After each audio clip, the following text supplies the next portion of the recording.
everyone, to another episode Cyber Talk with Nikolay. And today's show is about leadership and humility. We have a very special guest, Spencer Mott. And Spencer Mott has a very distinguished career in cybersecurity. So he's been a CISO for many years for very prominent companies such as EA, Amgen, McKesson, and lately Booking.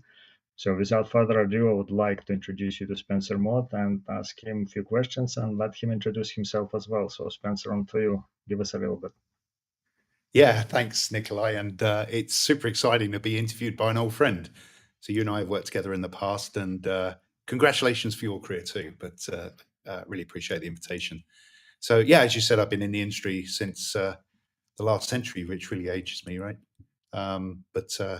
Yeah, my career path has been somewhat traditional and non-traditional at the same time. So I had a 15-year career in law enforcement up until the turn of the century, and then went into cybersecurity, general security, general management, done CIO, CISO, and CSO roles for the last 22 years. So yeah, been around a while, had some fun, certainly at the latter stages of my career, and at a time where really looking forward to doing more of these kind of events and share some of the good and bad that I've learned over the years. And as you can tell by my accent, I'm British and currently living between Amsterdam and Sweden, but I've worked in various countries all over the world. So that's a little bit about me. Thanks. Thank you, Spencer. I could never tell by your accent that you're from Britain. It sounds more like Texas, but have a question for you. So you haven't started actually in cybersecurity. Your career was rooted in actually Scotland Yard. So how did you end up going from doing physical security and interesting things in Scotland Yard and transitioning over to cybersecurity? Yeah, happy to explain why that happened. I often say that your career choices are sometimes determined by the circumstances around you. And having come out of the military, the police force was a natural option, an available option at the time, and it appealed to me in the sense of public service and duty, which has carried throughout my career actually. And then it was an exciting job, as I think it's also something that I've been pulled towards, a degree of excitement and variety in my work. So for 15 years, as you say, I worked in various units within the Metropolitan Police, predominantly in plainclothes capacity. I was just a detective or other capacity, similar in investigative crime, serious organized crime. And then to cut to the chase, late 90s, I definitely saw criminals more adept at leveraging technology to perpetrate their crimes. So moving from physical world crimes or real world crimes such as bank robbery or arms trafficking, etc., to either fully committing crimes that are internet enabled, if you like, predominantly frauds or extortion, or leveraging the power of the internet for communications or to make arrangements to commit the traditional physical crimes. So it's a really interesting time to think about how that future might play out as the internet became more broadly used and increasingly advanced. So I just decided to take the plunge over to the corporate world, predominantly because I felt like the police service had a lot of catching up to do. So I was a little bit impatient in terms of wanting to join an organization whereby I could do similar work to investigative work and preventing criminal activity, but with the latest tools and with a little bit more agility and less bureaucracy, and yet achieving the same end. So that's really why I made the change. I was midway through my career and had the opportunity to take time out to test the water and actually thoroughly enjoyed it. So that was a rationale for it, Nikolay. Yeah, that's excellent. So it's interesting. And so how do you find once you transitioned over from physical space and chasing vehicles around, or I think you were more part of copyright protection and other things while we were in Scotland Yard. So how do you find those traits helped you to in cybersecurity, or cybersecurity wasn't there when you transitioned it over? It was just information security, and we still were dealing with passwords and login names, so it was not as advanced. So how did you find yourself in that space, and to what degree were you able to leverage everything that you learned physical space and apply all the knowledge. I know you mentioned that ideas are the same, and in somewhat investigations and approach where you find a crime and how you solve it, but it's kind of a little bit more than just solving crime in cybersecurity space. So you have to take it to next level and advance a little bit where this potential leads and build all those programs slightly different than probably being on Scotland Yard. So how does it help Yeah, you? there's a lot in that question, so let me take a stab at it. Number one is the transition. Certainly for the first year, was not easy. You can imagine coming from a culture that is, first of all, you have a badge, you have a warrant, you have the authority of the courts behind you, etc. And the issues or matters that you're investigating. Certainly, I was investigating are really at the highest echelons of severity and the most serious crimes. So you have to mentally transition to operating it within the context of a business or a corporation, and then put a wrap of importance around a different type of value, if you like, which is value in relation to shareholder value as opposed to societal value. So I guess that's a long-winded way of saying that the gravity of the work might not be as meaningful, but you have to kind of then realize that your career's taken a pivot that applied the same passion and the same degree of interest, but to a different end. Generating value, protecting customers, protecting customer data, still very important. But you're not solving kind of national or international issues. I think some of the traits that carry over. What I found in the police force, especially in the being a detective and investigating serious and organized crime, was that the ability to speak to people and relate to people and sometimes put yourself in their shoes, if that's a certain expression that carries across different boundaries, it is really important. So, one of the stories I tell about my police career is most of the people that I interviewed, 99% of them, you could, or I could at least, understand the pathway from their beginnings to where they ended up committing the crimes. Yes, there was always, the 1% that when you walk in a room, the hairs on the back of your neck would stand up, and I would just describe it as just hardwired evil. But most people had a set of circumstances that led them to take a path of criminality, where others might have taken a path that was, from a societal perspective, more conducive to being a good citizen. The relevance of that is if you're able to relate to people and put yourself into the mindset of whether it's a bank robber or a hacker, you understand motive. Understanding motive can lead to modus operandi in terms of potential tactics or techniques that the individual might use. And you can understand then why that might be an advantage in the cyber world, or as it was then, as you rightly say, information security world. So I'd say it's a combination of understanding how individuals tick, having a degree of empathy and understanding in terms of where they might take the next step, and then being able to preempt that either through controls or preventative measures or detective measures that you could apply, just to keep that exchange where it needs to be, the two sides of the fence, the attacker and the defender. Interesting. Yeah, that's kind of one of the questions that I was wondering when I was working with you and certain things that you were doing, and they were not, I would say, traditional people coming from cybersecurity or universities, so they didn't have that connection and relationship to understand from others' perspective, and I think that's quite important part of either whether you're on physical security or in cybersecurity to understand what others are thinking and what they're trying to or how they're trying to approach, so it helps defend better. So from your when you made a move, like what were the most important things? Again, when you got out of Scotland Yard, you didn't really become a CISO. So you had to take certain steps before you turn into a CISO. I think first your CISO career was at Electronic Arts, right? So Correct. what helped you and how did you get from where you were entering information security and then getting into a CISO role at Electronic Arts? Yeah, great question. Actually, I didn't wake up one morning and think I want to be a CISO, and then I, mapped a path towards that title, if you like, or that specific role.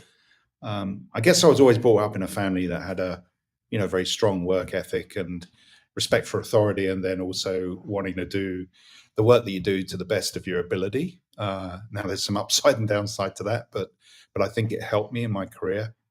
So as I explained, transition from law enforcement to the corporate world and information security, it was really a match up to the skills that I had, and then wanting to use the latest tools and technology in a very agile way.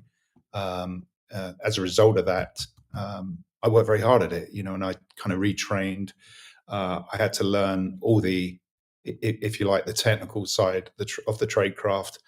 And as I went into the corporate sector, I was, honest about that, but also demonstrated a willingness to learn fast, through curiosity, and then prove yourself in the field, wrapping people around you that are going to help you grow and learn.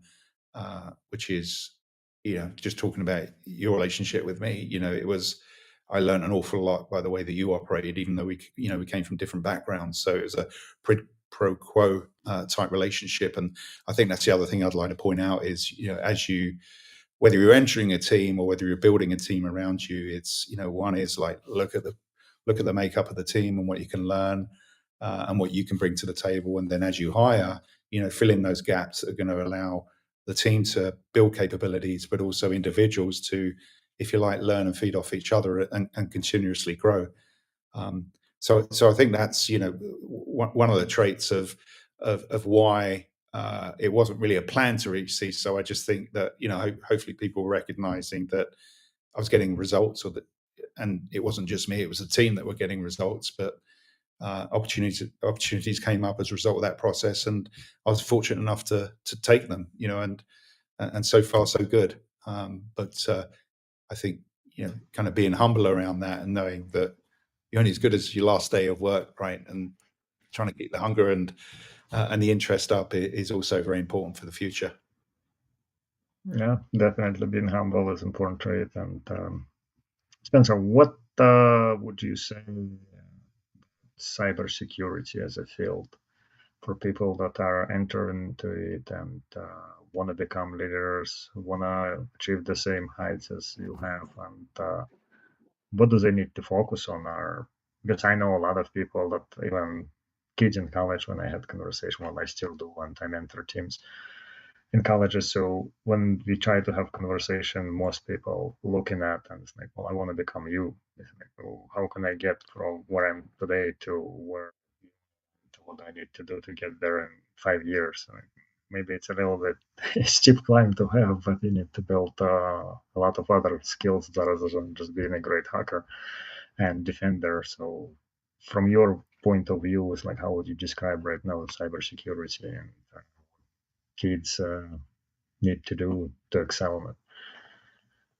Yeah, it's a great question, and I get the same. Right, it's like, I want to do what you do or be where you are, and I think that's the first thing is to drill in. Well, what am I, and you know, what do you see when you ask that question? Right? Are they seeing, oh, he's well paid, or hey, he has a position of authority, or it must be exciting chasing down hackers. And in reality, that's not much of the job, right? Yes, it can be well paid, and and it can be a role where you've got great responsibility, etc.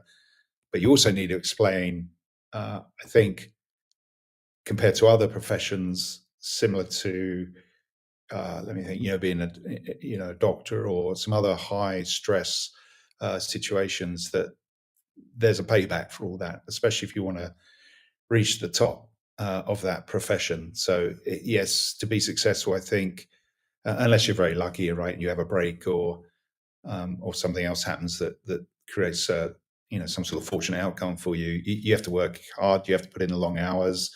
You have to live on your nerves very often. There are going to be incidents whereby you're going to be very exposed. Everyone's going to be looking to you to solve the problem. You will be expected to know at a pretty deep level, every other role's business within the organization. You have to understand how chief marketing officer works. You have to understand how risk works. You have to understand the role of the CEO, the chief financial officer, how finances work. And yet all those different roles don't really need or have chosen not really to understand cybersecurity. So there's many challenges that you will face. It's an exhausting role. It may not be that you want to reach the top. I think it can be a very hard path. What I will say on the upside, it is a really, really great career in terms of variety, in terms of working with great innovative technology and having a very diverse set of people within a team that bring different attributes to a table. And it's not all technical. It's a lot of common business sense and a lot of practical application of kind of do the right thing, if you like. I would encourage anyone to come into the profession. As I say, as how I started this conversation, I would be very transparent around that it's not the easiest job in the world, and you will be expected to, or you should be expected to manage the amount you put in as well, because I think we do as an industry have somewhat of a challenge around, and I think we're probably going to talk a little bit about this around degrees of stress and levels of work, the workload, etc. But yeah, I would encourage people to come in, whatever route, whether it's through the academia, through the traditional route, through engineering, or being in IT, or via law enforcement or military. There's really a role for every persona in information security and cybersecurity. And we have a big gap, right? We have a need for more talent. So no better time. We need you. Yeah, definitely. It's an exciting field to be in, and it changed quite a bit over time. So speaking about the changes, when you started at Electronic Arts, and where you are right now in your late job at Booking, how do you see, or how did you see this field changing from what was important back then and to what is important right now in the CISA role? Yeah, and it's somewhat reflected on how you were treated at the time, right? I remember in 2003, I think I joined EA, and I joined the organization in Europe, and it was really at the beginning of the companies realizing, and this was, I think, almost pre CISO, to be honest. I think Steve Katz had, kind of set the direction for a few of the CISO roles that have popped up in financial services, but certainly in like tech companies and other businesses, it just wasn't a role that was necessarily recognized. So many of us kind of started in IT security or intellectual property and IT security, which is how I started Electronic Arts. And really, even the people that were hiring you didn't really understand the space, but knew that it was important and that there was a need or a risk involved, that if it was to manifest itself, you needed to point to someone to explain both what had happened, but also what controls had been put in place to prevent it, so that you could have at least a reasonable explanation for what the company did to prevent such an issue. So it went from there, which was lack of understanding of the role, limited scope and responsibility, predominantly around managing firewalls and access control, and detecting network intrusion, passwords, as you said earlier. There was a little bit of supply chain security with partners, etc. And then quite a chunk of interaction with kind of physical stuff, protecting data centers. Wind forward over those kind of next 20 odd years, obviously what we saw is as the internet became more enabled, if you like, and there were more applications that were built with an internet offering, and also companies went into marketplaces whereby they had web properties or mobile apps with various functionalities, some of it quite rich indeed, and then the spinning up of payments and the different payment methodologies. It just became such an interesting target, and it relates to the discussion I had earlier about how criminals were moving into the virtual and cyber arena. So what happened is, expectation of the role was becoming bigger because the number of incidents were increasing, and the complexity of the role through the complexity of infrastructures within businesses was also increasing. So there was a huge learning curve, and not everyone stayed on the ship, right, because it was challenging. But there was a need to come out of that small role, start operating across the business, and as I mentioned, learn the way the business works as a value chain. A value chain being, for example, the first keystroke of developing a product to how the customer experiences the product, and all the pieces in the middle needed to be understood by the CISO and the CISO's team before they could even start designing controls that would make the product, the data, and the customer experience more robust, more secure, and more resilient. So it's a huge evolution, a massive learning curve, and a huge increase in terms of the accountability that CISOs now carry. And I think that's also another factor in terms of explaining how the role has evolved. And I think as an industry, we need to explain that a little bit more. It's certainly not your traditional role, and it's now matching, if not exceeding, some of the C-class roles that have traditionally been seen as the leaders of any organization. So your CFOs, your chief operating officers, CMOs, etc. It's right up there in terms of what the role delivers in terms of value to the organization. Yeah, so it sounds like more back in the day, and I know information security was more defined around guy in a back room sitting there and managing firewalls. That's about it. That was the extent, and I think it reflected very well. It's how the company perceived who was CISO and what importance of information security to the organization versus now. I think CISO need to be a little bit better at communication, and what you explained quite succinctly is having great relationship with all sides of businesses and understand what they need to do, where they need to go, what controls to apply, because nobody wants to hear this techie talk and jargon and C-suite Yeah. and explaining. It's more of explanation of the risks and other thing that they care about, and how to run the business and how cybersecurity helps. So from that point of view, like, what did you learn over the years? The most important trait would be for somebody to succeed in that role, because again, a lot of CISOs are entering from technical world right now. They're trying to become, and certain things don't work as expected in a way. So from your point of view, to say, what would you suggest somebody, what important thing they need to learn to meld those technical skills and become very valuable C-level or CISOs? Yeah. Ooh, there's a lot, right? Number one is get comfortable with multitasking and get comfortable with not being able to do every single thing to perfection. So I'm a great believer that you have to cover the terrain um, as much as you're able to, kind of focus on particular neighborhoods or fiefdoms.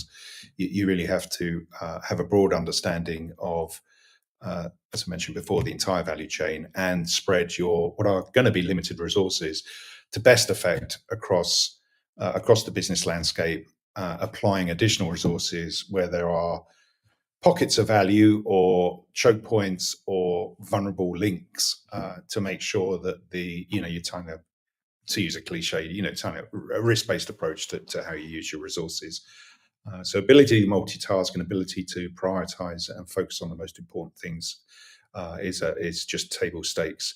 The other thing, which is absolutely critical, is you can't be one person operation. You're only as good as the talent that you hire and the team that you motivate. So having a functional team that feels supported, that feels excited about the work or motivated about the work at least, that feels like it's in a continuous condition of learning, but is protected against exhaustion and unnecessary stress. But at the same time, there is always going to be an element of stress in this particular job. But kind of a manager that's able to display empathy and understanding, and going back to having a good understanding as a leader of what's involved in each one of those roles that you've put in your organization to create the whole is really important. So teamwork, but hiring great talent and motivating your existing team is certainly number two. And then the third one I just throw in there is, again, kind of whether it's language skills or interpersonal skills, but the ability to communicate at all levels of the organization, right? At grassroots, on an operational level, on a human level, on a team level, but then as an executive or general manager, as a business leader, as if you were running your own business. So, having a finance discussion with the CFO relating a financial risk, or having a marketing discussion with the chief marketing officer around brand risk.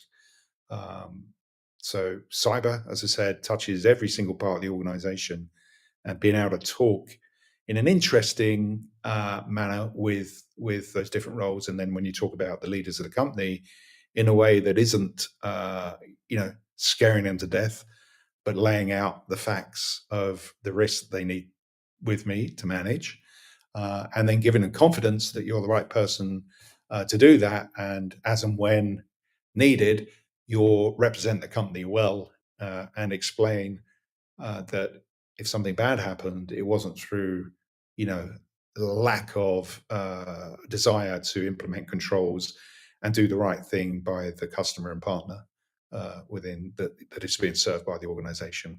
So I would say those three things, and there are others, of course, are three things that a CISO should be practicing and should be thinking about. Thank you, everyone, for joining us for part one with Spencer Mott on leadership and humility. Stay tuned for the part two.